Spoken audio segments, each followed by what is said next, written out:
Look, I see you. You're watching this right now because something inside you has gone quiet. Not sad, not angry, just quiet. Everything you used to care about feels like it's behind a wall of glass. You can see it, you know you're supposed to want it, but when you reach for it, there's nothing there. No spark, no pull, just this heavy gray feeling that whispers, maybe none of this actually matters anyway. And the worst part, you can't even explain it to anyone. How do you tell someone that everything feels pointless when objectively your life might look fine? So you keep going through the motions, showing up, doing the things, while this emptiness just sits there in your chest, getting heavier every day. You've probably tried to fix it too. Watched the motivational videos, tried to force yourself to be excited, told yourself to just push through, but it's like trying to start a car with a dead battery. The engine won't turn over no matter how many times you twist the key. Here's what I need you to understand before we go any further, and I mean really understand.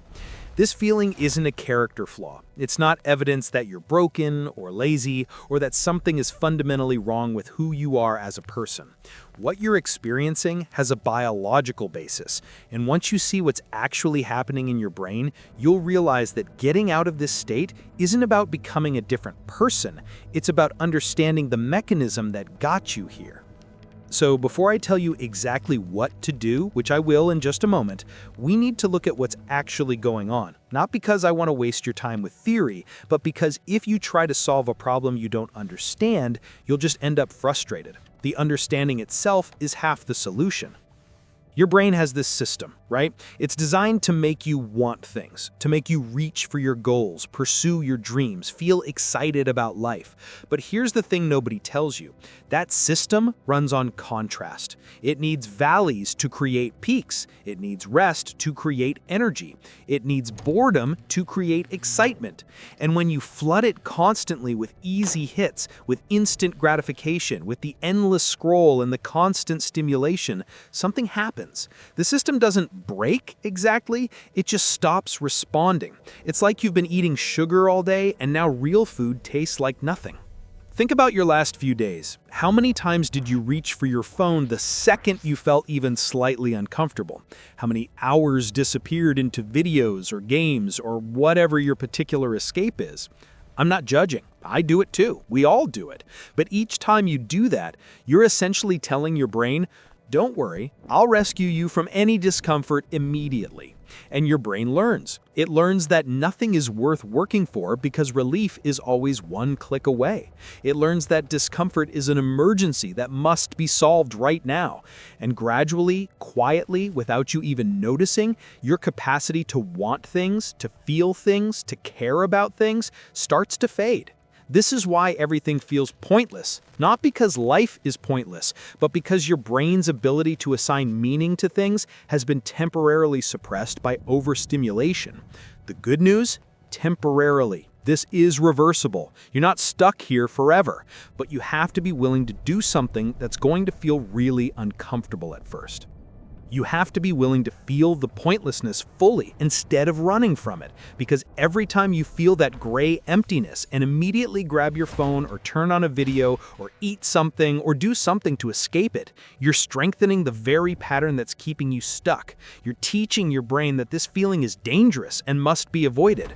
But what if it's not dangerous? What if it's just uncomfortable? Here's what's going to happen when you stop running. At first, it's going to feel worse. The pointlessness is going to feel heavier because you're not numbing it anymore. You're going to sit there and feel the full weight of not caring about anything, and it's going to be deeply unpleasant.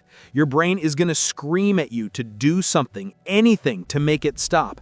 This is the moment most people break. This is where they go back to the scroll, back to the easy dopamine, back to the comfortable numbness. But if you can sit there, if you can let that discomfort exist without trying to fix it, something fascinating happens. Your brain starts to recalibrate. Without the constant flood of easy stimulation, it begins to become sensitive again. Things that felt pointless start to have texture again. Small things that you wouldn't have noticed before start to register. The warmth of sunlight, the taste of water when you're actually thirsty, the satisfaction of completing something, even something small. Your brain starts remembering how to feel things again. But we need to be strategic about this. You can't just white-knuckle your way through. You need a framework. So here's what you're actually going to do, step by step, starting right now. First, you need to cut off the source. Whatever your particular escape mechanism is, whether it's social media, gaming, binge watching, whatever it is that you've been using to avoid feeling the pointlessness, you need to remove it from easy reach. Not forever, just for the next 24 hours. Turn off your phone. Put it in a drawer. Delete the apps if you have to. Make it annoying to access. This isn't about discipline or willpower. It's about removing the path of least resistance. Then, and this is crucial, you need to move your body. Not exercise necessarily, though that works too. Just movement. Stand up right now. Seriously, pause the video and stand up. Shake out your arms. Roll your shoulders. Take 5 deep breaths where you actually fill your lungs completely and then empty them completely. Do 10 jumping jacks if you can. The goal here isn't fitness. The goal is to get out of your head and into your physical body, because your body still knows how to feel things even when your mind has gone numb.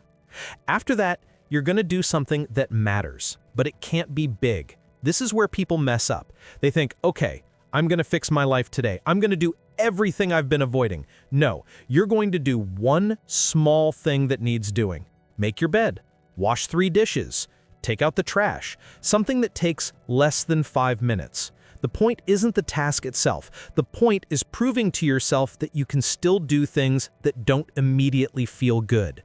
You're reminding your brain that you can tolerate discomfort for a purpose. Now comes the hard part. For the next 15 to 20 minutes, you're going to do something boring on purpose. Sit outside and just look at things. Make tea and drink it slowly without looking at your phone. Take a walk with no music, no podcasts, just your thoughts. Stretch on the floor. Cook something simple. These activities are going to feel painful at first. Your brain is going to hate this. It's going to tell you, this is stupid, this isn't helping, you should just give up. That voice is lying to you. That's the voice of the pattern trying to preserve itself. What you're doing in these 15 to 20 minutes is giving your brain space to be understimulated. You're creating a vacuum, and nature abhors a vacuum. When you remove all the noise, when you stop filling every second with input, your brain starts generating its own signal again. Thoughts start coming back. Feelings start coming back. Not all at once, not dramatically, but quietly, like the sun coming up. After this, you need to identify one thing, just one thing, that you're going to accomplish before the day ends. Not a list, not everything you're behind on, one target. Ask yourself, if I could only do one thing today that would make me feel slightly less stuck, what would it be? Maybe it's working on something for 30 minutes. Maybe it's having a conversation you've been avoiding. Maybe it's going for a longer walk or cleaning one area of your space. Pick it, commit to it, do it. Nothing else matters today. And then at the end of all this, you're going to reflect. Not on what you did wrong or how you got here, but on what you noticed. What did the pointlessness actually feel like when you stopped running from it? When did you first notice a shift, even a tiny one? What does your body need right now? What pattern led you into this state? Because here's the thing, this feeling of pointlessness, it's not random, it's feedback. It's your system telling you that something in how you've been living isn't working. Maybe you've been avoiding something difficult. Maybe you've been saying yes to things that don't actually matter to you. Maybe you've been trying to be someone you're not. The pointlessness is a signal, and if you can learn to read it instead of just trying to make it go away, it becomes useful. You're not going to wake up tomorrow completely transformed. This isn't a magic solution, but if you do this, if you actually do what I've outlined here, you will feel different tomorrow. Not fixed, but different. A little less numb, a little more present.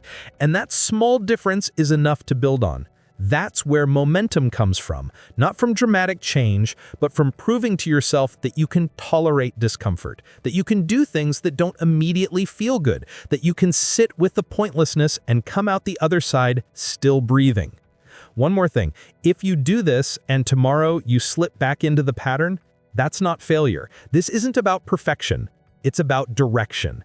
Every time you notice you're in that numb state and you consciously choose to do something different, you're rewiring your brain. It doesn't matter how many times you fall back. What matters is that you keep noticing and keep choosing. The pointlessness you feel right now is temporary. It feels permanent because you're in it, but it's not. You have more control over this than you think.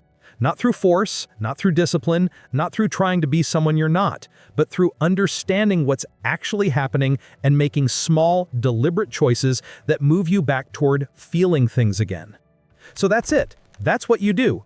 Cut off the easy stimulation, move your body, do one small thing, sit with boredom for 15 to 20 minutes, complete one meaningful task, reflect on what you notice, and then do it again tomorrow. Not because it feels good, but because it works.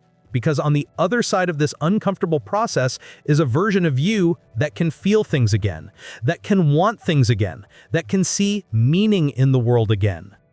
You're going to be okay. This feeling will pass, but you have to be willing to stop running from it and start moving through it. That's how you get out. Not around it, through it. I'll see you on the other side.